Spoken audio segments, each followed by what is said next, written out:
Bonjour à toutes et à toutes et bienvenue pour une nouvelle vidéo. La dernière fois j'avais rapidement évoqué le nom d'un certain Paul Grimaud. Ce nom vous dit peut-être pas grand chose, sauf pour moi avec beaucoup de bonheur et d'enthousiasme, mais dans le monde de l'animation, il est surtout connu pour avoir réalisé son seul chef-d'œuvre, Le Roi et l'Oiseau. Alors je sais qu'il existe déjà beaucoup de critiques ou d'analyses sur ce film. Ce dernier étant un des pionniers de l'animation française, il est tout naturel que j'allais également en parler, en plus du fait, mais je pense que vous l'avez deviné, que c'est un film qui fait partie de mon enfance. Encore une fois, merci papa. Mais le long métrage est également connu pour avoir connu une période de réalisation très longue, 34 ans. Mais pour comprendre tout cela, revenons depuis le début.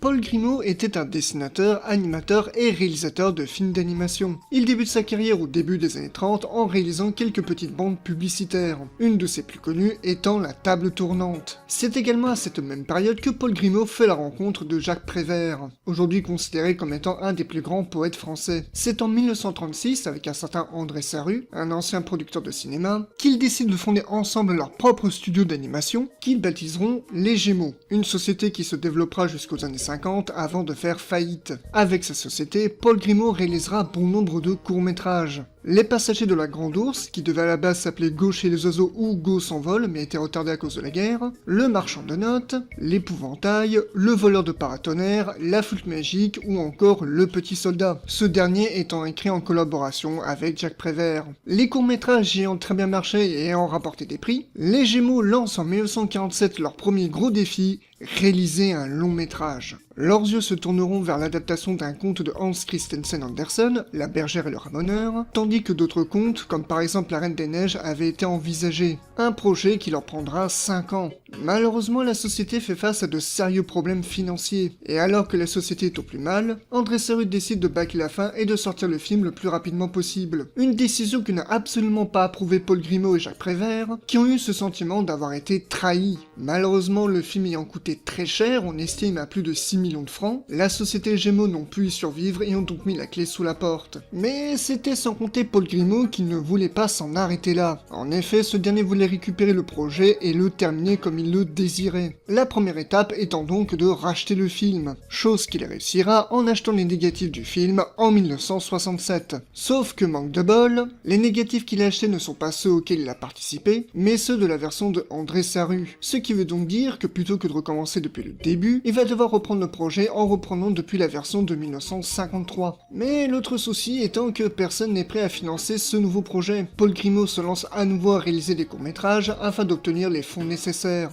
mais également le soutien du CNC, bien que le budget final est très loin de ce qu'il avait à l'époque. Le projet est donc relancé, mais Paul Grimaud voit autour de lui le décès de plusieurs collaborateurs, dont Jacques Prévert, ainsi que de nombreux comédiens de la première version du film, qui n'ont donc pas pu reprendre leur rôle. Au fur et à mesure que le projet avance, il était évident de changer le titre, une façon pour Paul Grimaud de se dissocier de la version de André Sarrut, passant donc de La Bergère et le Ramoneur à Le Roi et l'Oiseau. Le film est achevé en 1979 et sort officiellement en mars 1980. L'histoire du film étant la suivante. Nous sommes dans le royaume de Tachycardie, dirigé par nul autre qu'un roi mégalomane, le roi Charles, 5 et 3 font 8 et 8 font 16. Un roi fort sympathique qui a souvent l'habitude de tuer tout le monde, et qui passe le plus clair de son temps à admirer le portrait de la bergère, tout en méprisant celui du ramoneur. Cependant, lorsqu'arrive la nuit, les œuvres d'art prennent vie, et c'est à partir de là que les choses se compliquent. Il est en soi assez difficile de faire un résumé du film. Étant une fable surréaliste, empruntant beaucoup d'éléments aux contes et aux poèmes, le film n'a en soi rien d'ordinaire. Mais c'est justement ce qui en fait sa plus grande force. L'histoire permet des parallèles très clairs avec notre réalité, en plus d'offrir quelque chose de beau et de fort. Un film qui a beaucoup marqué les esprits à travers les thèmes qu'il explorait. Le despotisme, l'oppression, avec tous ces gardes qui patrouillent, l'inégalité sociale, avec la ville du dessous, avec des habitants tellement cloîtrés dans le noir qu'ils ne savent rien du monde extérieur, où au-dessus d'eux vit un royaume qui n'est clairement pas pensé pour eux mais pour juste une seule personne, la folie des âmes que représente un automate, mais également le pur symbole de mégalomanie, soumettre les gens par la violence, mais également que l'automate représente également la puissance militaire, l'arme nucléaire,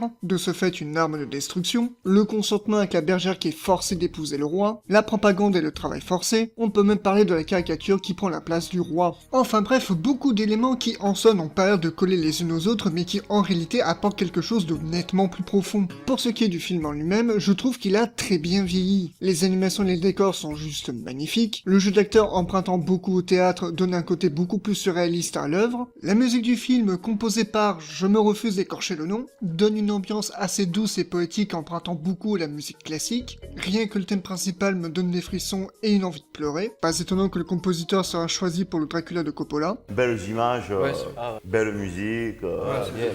Et pour ce qui est du rythme, le film n'est jamais ennuyeux. Cela nous permet dans un premier temps de contempler l'animation des personnages, en particulier la démarche du roi qui a été faite pour être ridicule, et tous les petits détails qui donnent de la vie à cet univers. Mais ce qui vient accompagner l'animation est bien entendu l'humour. Parce qu'au-delà de son aspect poétique, voire même métaphorique, le film est vraiment très drôle, jouant beaucoup sur les gags visuels ou les jeux de mots, ou sur le complexe du roi du fait qu'il louche. Le film est bien servi pour tout le monde. Et même de façon plus générale, Le Roi l'Oiseau est un film qui, à mon sens, est intemporel. N'importe qui regarde le film aujourd'hui pourrait dire que les messages qu'il véhicule sont toujours d'actualité. Et je rajouterai pour les petits curieux qu'il est tout à fait possible de voir la version originale de 1953. En effet, alors que Paul Grimaud jurait mortibus que la version de 1953 ne reverra plus jamais le jour considérant que Le Roi l'Oiseau est la version finale, c'est-à-dire sa vision du projet, le négatif d'origine du film a pu donc être récupéré, et a pu donc ressortir en DVD uniquement en version anglaise, sous le titre de The Curious Adventure of Mr. Wonderbird. J'adore ton accent anglais. Le film est donc disponible sur YouTube, je vous préviens cependant que c'est la version d'origine, donc il n'y a pas de remaster et la qualité est plus que discutable, puisque c'est la qualité de l'époque, mais c'est là que l'on peut se rendre compte de la comparaison avec le film final. C'est ainsi que l'on peut noter des scènes qui ont été rajoutées, des scènes qui ont été supprimées, mais également des scènes qui ont été modifiées, notamment les séquences qui concernent l'automate, parce que regardez-le, il est pété. Mais le plus flagrant étant par rapport à la fin du film. Alors attention, je vais spoiler, car en effet, si à la fin du Roi l'Oiseau on assiste à un automate qui sauve la vie d'un petit oiseau, détruisant au passage sa cage, démontrant qu'il rejette ce rôle d'arme de destruction, et qu'il est par conséquent doté d'une conscience, cette fin est une idée de Jacques Prévert. Étant décédé peu de temps avant la fin de la production du Roi l'Oiseau, Paul Grimaud a voulu rendre hommage à son vieil ami, et voulant par la même occasion prendre une revanche par rapport à la fin originale. Car en effet, comme je vous ai dit au début de la vidéo, la fin de la première version du film a été bâclée par André Sarru, mettant complètement de côté la fin poétique où une arme de destruction prend conscience de ce qu'il est, et préfère se concentrer sur des habitants qui ont préféré créer leur propre utopie, se terminant sur un joli baiser entre la bergère et le ramoneur. Et bien que ce soit une fin satisfaisante, elle reste malheureusement moins poétique que la version du Roi l'Oiseau, notamment du fait que ce n'était pas celle prévue par Paul Grimaud et Jacques Prévert, d'où le fait est que les deux vont renier cette version juste après. Mais bref, en soi, c'est un véritable coup de maître de la part de Paul Grimaud. Un coup de maître qui a pris du temps, voire beaucoup trop de temps. Car malheureusement, c'est le revers de la médaille du Roi l'Oiseau, le film a pris 3 décennies pour trouver le financement. Et que malheureusement, le temps a passé et que Paul Grimaud se rend compte qu'il n'est plus tout jeune. Car il n'était pas prévu que le film ait un temps de production aussi long. Il décide tout de même de se lancer dans la réalisation d'un deuxième long métrage, cette fois-ci beaucoup moins coûteux, et qui sera ni plus ni moins qu'un résumé de sa carrière. C'est ainsi que voit le jour en 1988 La Table Tournante, réalisé en collaboration avec Jacques Demy, le réalisateur des Parapluies de Cherbourg, Les Demoiselles de Rochefort, Peau d'âne et même de Lily Oscar, le film pas l'animé. Comme j'expliquais tantôt, le film est grosso merdo un résumé de la carrière de Paul Grimaud, ce dernier présentant ses courts-métrages à ses personnages et par extension au public. De ce fait, on se retrouve face à un film qui n'est pas fait pour être critiqué ni même analysé. Le principe se repose sur Paul Grimaud qui nous propose ses travaux. Il ne s'agit pas non plus d'un film à sketch puisque les courts-métrages ne sont pas liés par un thème unique, mais il s'agit juste d'une occasion pour Paul Grimaud de montrer et conserver ses courts-métrages, du moins les plus connus. Une sorte d'héritage qui ne doit pas être perdu. Et vous l'avez sans doute remarqué, mais le film porte le nom de la première publicité réalisée par Paul Grimaud qui est son premier coup d'éclat. C'est d'ailleurs également le premier court-métrage que nous présente Paul Grimaud comme étant le point de départ de sa carrière. L'affiche du film est elle-même une image de cette publicité, avec évidemment ses personnages rajoutés dessus. Et en tant que petit artiste, je ne cache pas que ça m'a touché de voir Paul Grimaud parler avec ses personnages qui interagissent avec lui, tout comme le fait de justement conclure le film avec la table tournante qui le suit, comme un petit peu boucler la boucle. C'est d'ailleurs grâce à la table tournante que j'ai pu voir les courts-métrages nécessaires que je vous ai parlé en début de vidéo, et que je me suis rendu compte d'un détail qui n'est évidemment pas nécessaire pour le visionnage du Roi l'Oiseau, mais c'est un petit bonus, mais la quasi-totalité des personnages du long-métrage sont en réalité des évolutions l'évolution d'anciens personnages de Paul Grimaud qui apparaissent dans ses courts-métrages. L'exemple le plus notable étant évidemment les policiers, apparaissant pour la première fois dans La Flûte magique et dans Le voleur de paratonnerre,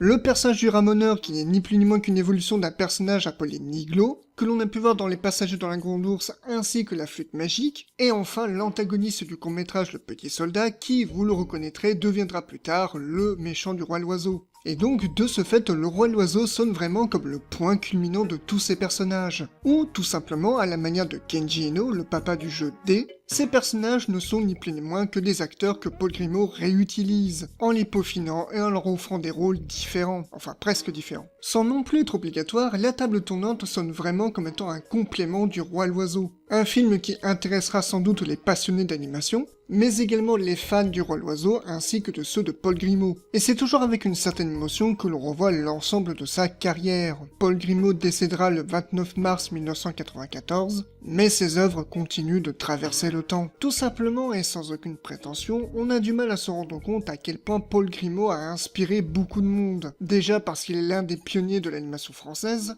mais notamment, que ce soit La Bergère le Ramoneur ou Le Roi l'Oiseau, les deux œuvres ont eu un impact assez considérable, notamment au Japon, et influencé énormément de personnes afin de devenir animateurs. On soupçonne même, bien qu'il n'y ait pas de véritable information là-dessus, que le film ait inspiré la naissance de ce qui deviendra plus tard les Gundam, ou les mechas. Pas mal, non, c'est français. Puisqu'il a été révélé que les Japonais préféraient largement la version de 1953, la trouvant plus dynamique que la version de 80 qu'ils trouvent cependant plus poétique. On soupçonne même que cela inspira Go Nagae pour Goldorak. Cela fait quand même chaud au cœur de voir que des films comme Le Roi l'Oiseau ou les courts-métrages de Paul Grimaud ne sont pas oubliés, qu'aujourd'hui encore ils continuent de traverser le temps, mais également que l'animation française a elle aussi de belles choses à proposer. J'en ai fini avec Le Roi l'Oiseau et Paul Grimaud, j'espère que cette vidéo vous aura plu. Quant à moi, je vous dis à la prochaine et prenez soin de vous. Ciao!